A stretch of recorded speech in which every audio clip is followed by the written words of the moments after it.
Welcome to another video by Emily Learning. In this video, we will be talking about what you need to know for O-level physics on the topic electromagnetic waves. So let's get started. The best way to look at what is tested is by looking at the syllabus. So here we are at the section on electromagnetic spectrum. Okay, I got this from the O-level physics syllabus. Alright, so let's look at what we are tested in this chapter. So you need to be able to state that all electromagnetic waves are transverse waves. So all the waves are transverse waves and they travel with the same speed in vacuum. Okay, and this speed is 3 times 10 to the power of 8 meter per second. Okay, so you need to state the magnitude of this speed, which is 3 times 10 to the power of 8 meter per second. Okay, next you need to describe the main components of the magnetic spectrums. Okay, so these are the waves in the electromagnetic spectrum. So we have radio waves, microwaves, infrared rays, light rays, ultraviolet rays, X-rays, and gamma rays. So gamma rays, they have the shortest wavelength and the highest frequency. So recall that they are all transverse waves, okay, and they all have the same speed in vacuum. So V is the same.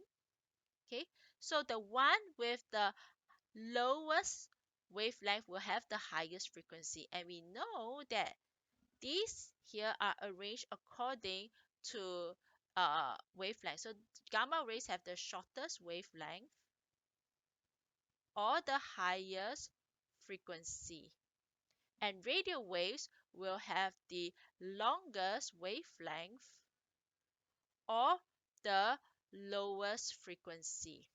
Okay, so apart from knowing the order in terms of frequency or wavelength, you also need to know some applications. It comes out in MCQ or your paper 1.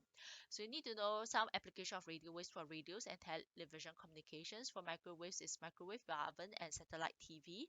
Infrared will be infrared remote controls and intruder alarms. For light, it will be for optical fibers, telecommunications.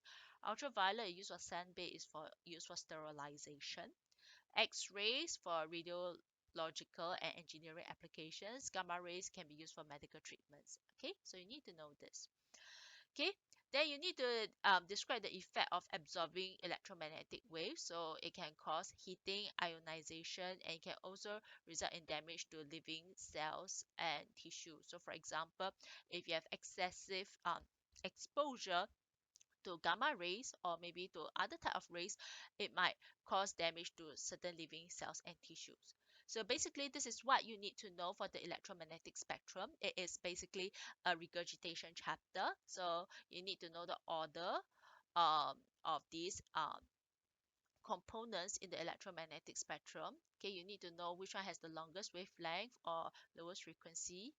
Okay, and followed by which one. So you need to know the order. Okay, you also need to know that you can use the formula V equals to F lambda, and they all have the same V. Okay, so all of them have the same speed in vacuum. Okay, yeah.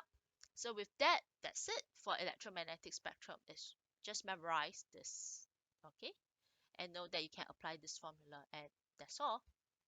Alright, so we have come to the end of this video, and I'll see you in our next video where we talk about more summaries of the other chapters. See you.